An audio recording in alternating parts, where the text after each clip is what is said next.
In contact nymphing, if you try to fish too far away from where you're standing, either across the stream or upstream, you start encountering significant drag that's going to interfere with your dead drift. So a lot of people go to a suspension system.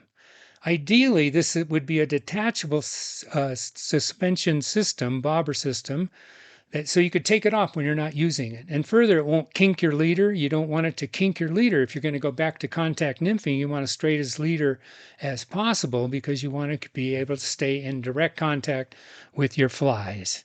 So I've developed this detachable strike indicator. I know there's a lot of different strike indicators that based on foams and such as that.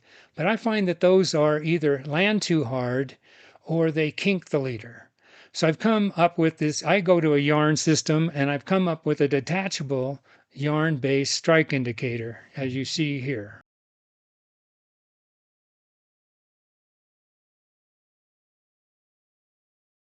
We're tying the detachable strike indicator today.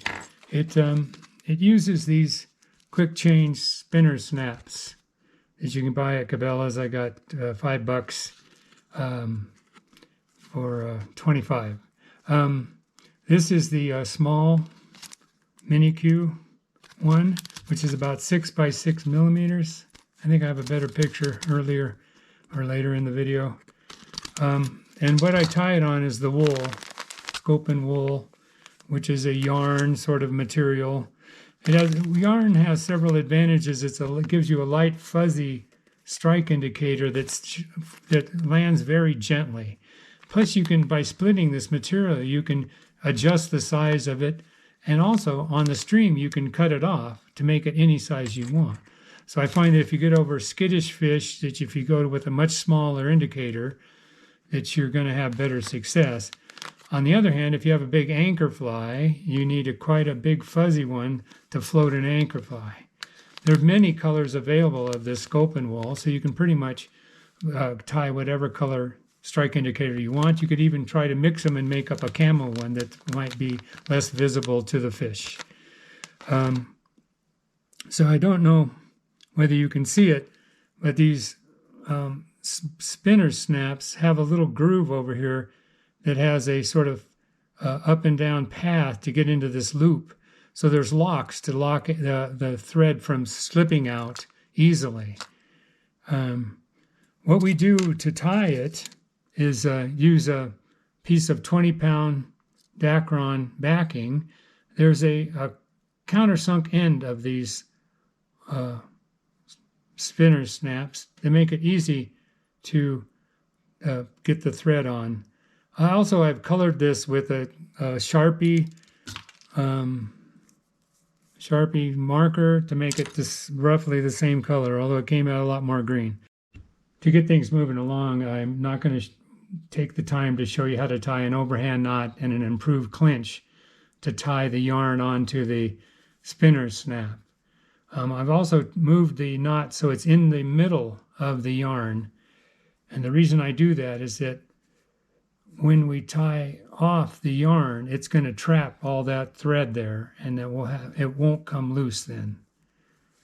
So I'm using Simplify 100D Nano Silk in the same color as the yarn to tie back the yarn. Now you got to be careful here. This will tend to spin on you on the needle. The needle method, by the way, was first shown to me by Jim Masura.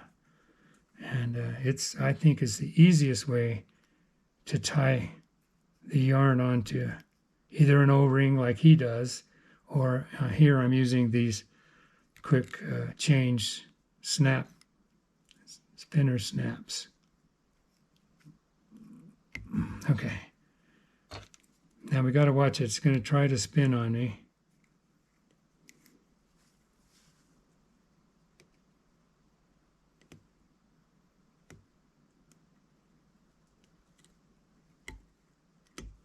Four or five turns on the whip. Tighten her down. Slide it off. Like that. And trim.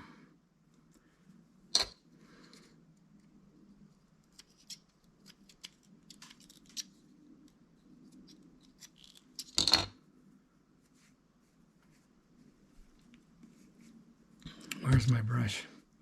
So then you can brush these out and groom them. So you want to make them very fluffy so that they're light. They land very lightly on the water. That's one of the big advantages of yarn, is you can brush them out and they land very lightly.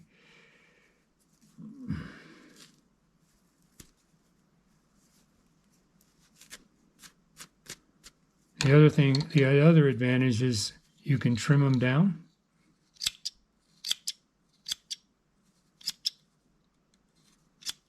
To size. These are the size. You need to leave them kind of big if you're going to float an anchor fly, or you can trim them further down if you're over skittish fish.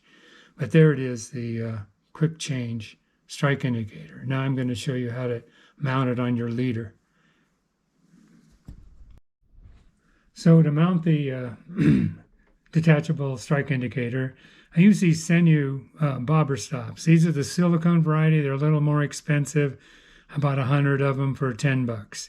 These are the yellow small ones that fit on very fine tippets. I don't know if you can see this tippet. There's also a clear one made by Milpitas, and all of these are purchased on Amazon for a small price. Okay, to mount them, you take, this is some fluorocarbon tippet, about 4x, 3x, and you pull it through like that, like so. So I've actually brought in my fly rod, and here you can see I've mounted several of these guys on. Here's my bicolored sider of my Euro rig here.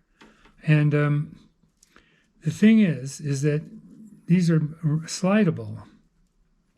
So I can position the detachable leader wherever I want it. I don't know if you can see it. There's a gap there and a little ridge, and then sort of a couple more ridges that prevent this. Once you got to feed it through, sort of weave it through to have it on.